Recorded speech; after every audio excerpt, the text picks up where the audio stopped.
500동은 1989년 8월 15일에 발행된 통화 시스템에서 가장 작은 단위 지폐입니다. 500동 앞장은 베트남이 사회주의 공화국이라는 것을 상징합니다. 반면 500동 뒷면을 보시면 베트남 제1의 항구 도시 하이퐁 항구의 부두를 보실 수 있습니다.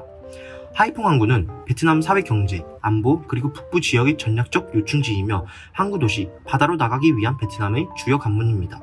그리고 주요 경제 지역과 중월 경제 협력 벨트를 잇는 주요 교통허브 및 북부 바닷길을 잇는 교통허브입니다. 깊은 바다가 있는 항구적 이점 때문에 하이퐁은 선박 운송이 매우 발달했고 동시에 북부 주요 경제 지역의 성장 동력이 되었습니다. 500동 뒷면에 있는 하이퐁 항구는 북부 연해 지역의 경제, 과학, 그리고 종합기술의 중심이며 북부 주요 경제 지역의 발전 중심지입니다. 현동은 베트남에서 두 번째로 작은 지폐 단위입니다. 1989년 10월 20일에 발행되기 시작했습니다. 발행 시기가 다른 점은 조금 이상하네요. 천동부터는 베트남에서 많이 쓰이는 화폐이죠. 앞장은 앞서 말한 500동과 같이 호치민 전 주석의 추상화와 함께 베트남 사회주의 공화국이라고 써있고 뒷면엔 코끼리가 나무로 운반한 모습이 그려져 있습니다. 베트남의 코끼리들은 대부분 중부에 살고 있고 코끼리는 오래전부터 베트남 사람들의 농사, 노동, 전쟁에 많은 영향을 준 동물로서 역사적으로도 가치 있고 소중한 동물로 볼 수 있겠습니다. 그러나 최근에는 야생 코끼리의 90%가 줄어들면서 정부가 보존 노력에 힘을 쓰고 있다고 합니다. 다음은 이천동입니다. 이 지폐에 인쇄된 그림은 베트남 남딘 직물 공장에서 일하고 있는 세 여성의 모습입니다. 다들 아시다시피 베트남은 프랑스에게 약 50여 년간 통치를 받았습니다.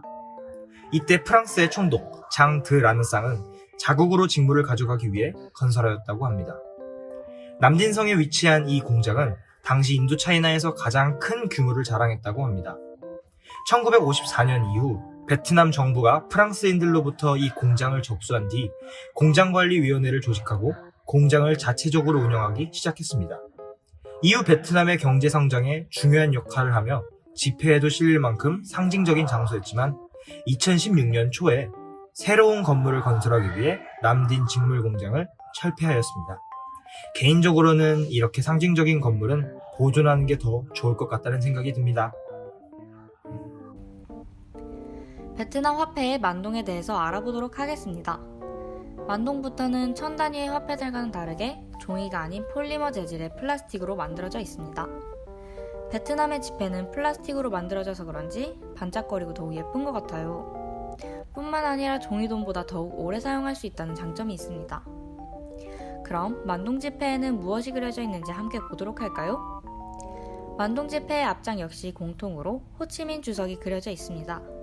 그리고 만동의 뒷면에는 1973년부터 추진된 베트남 러시아 합작 석유 회사인 비에소브 페트로사가 운영하는 베트남 제1의 유전인 베코유전의 모습이 담겨져 있습니다.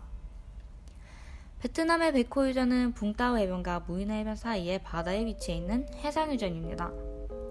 또 베코유전은 동남아 지역에서 석유 매장량이 가장 많은 유전으로 한반층에 천연가스 5억 톤이 매장되어 있고 하루 10만 배럴의 가스와 원유를 생산한다고 합니다. 베트남과 러시아는 1973년부터 개발에 착수하여 1977년에 생산을 시작하였습니다. 베트남이 석유 수출국으로 거듭나면서 세계에서 관심을 보였고 그만큼 베코유전은 베트남의 에너지 분야의 원동력으로서 자랑스러운 장소일 수밖에 없겠네요. 그리고 중요한 하나, 만동을 제외한 다른 지폐들에는 위조 지폐를 방지하기 위한 그림이 모두 호치민 주석의 모습이 그려져 있지만 만동에는 목꽃사원이 그려져 있답니다. 목꽃사원은 베트남 하노이를 상징하는 국보 1호로 1049년 리 왕조의 창건자인 리 태종이 건설한 고사찰입니다.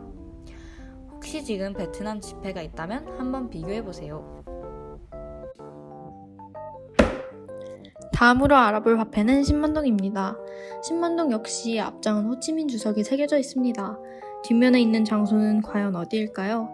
바로 베트남의 대표 관광지로 잘 알려진 베트남의 수도 하노이 문묘의 국자감에 위치한 규문각입니다.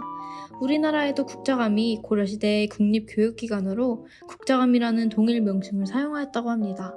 베트남어로는 꼭뜨잠인데 베트남과 한국 모두 한자 문화권이다 보니 이렇게 겹치는 명칭들이 꽤 있다고 합니다. 또한 우리나라의 수도 서울에도 문묘가 있습니다. 서울의 문묘가 당대 국가 최고 교육기관이었던 성균관과 함께 있었던 것처럼 하노이의 문묘 역시 1070년 리 왕조 성종 시기에 당대 베트남 최고의 교육기관이었던 국자감과 함께 처음 세워졌다고 합니다. 즉, 성균관과 국자감 둘 다 대학교의 역할을 했던 것이죠. 하노이 문묘의 국자감은 베트남 최초의 대학으로서 1076년에는 유학자들을 양성하던 교육기관의 역할을 하였으나 현재 국자감은 문묘와 국자감 건설과 연관된 베트남의 군주 및 관련 인물들을 모시는 장소로 사용되고 있다고 합니다. 베트남에서 학생들이 용돈을 받을 때 가장 많이 받는 지폐인 20만 동을 소개해드리겠습니다. 20만 동에는 세계적인 관광지인 하롱베이의 모습이 담겨 있습니다. 하롱베이는 1994년 아름다운 경관으로 유네스코 세계유산의 자연공원으로 등록되어 있습니다. 하는 내려오다, 롱은 용이라는 뜻으로 하롱이란 용이 내려와 입에서 보석과 구슬을 내뿜자 그 보석과 구슬들이 바다로 떨어지면서 갖가지 모양의 기암이 되어 침략자를 물리쳤다고 하는 전설에서 유래되었다고 합니다. 사실은 석회암의 구릉지대가 오랜 세월에 걸쳐 바닷물이나 비바람에 침식이 생긴 여러 개의 섬으로 만들어졌다고 합니다. 저는 10학년 수학여행을 통하여 하롱베이에 다녀왔습니다. 기대했던 것보다 훨씬 아름다웠고 정말 거대하고 웅장하다는 느낌을 받았습니다. 베트남에서 가장 볼만한 관광지인 하롱베이를 20만 동을 통하여 조금이나마 경험할 수 있다는 것이 정말 좋은 것 같고 다른 사람들에게 꼭 추천해주고 모든 사람들이 경험해봤으면 하는 장소이자 여행지입니다. 이날 베트남에서 가장 큰 화폐단위인 50만 동을 보시죠. 색은 앞서 보여드린 2만 동과 10만 동을 섞어놓은 듯한 색깔을 가지고 있습니다. 앞면에는 여느 다른 화폐들처럼 호치민 주석의 얼굴과 베트남 국장이 새겨져 있습니다. 뒤편에는 지금까지 보았던 공장들이나 규문것 같이 화려하고 잘 그려진 그림들과는 달리 밭과 초가집이 그려져 있는 그림이 있습니다. 이건 도대체 무엇을 의미하는 걸까요? 왜 하필 베트남의 가장 큰 화폐 단위인 50만 동에 이런 그림이 그려져 있는 걸까요? 이 그림은 응해안 지역 낀리에는 마을에 있는 호치민이 태어난 호치민의 생가입니다. 자신들의 나라의 정신적 지주가 태어난 것은 베트남 사람들에게 큰 의미가 있습니다. 베트남 사람들의 정신적 지주인 호치민이 태어나고 자란 곳을 굳이 가장 큰 화폐 단위 50만 동에 넣은 이유는 그만큼 중요하다는 거지 라는 안시를 보내고 있는 겁니다. 네, 지금까지 베트남 화폐 속에 있는 장소들을 구석구석 살펴보았는데 다들 어떠셨나요?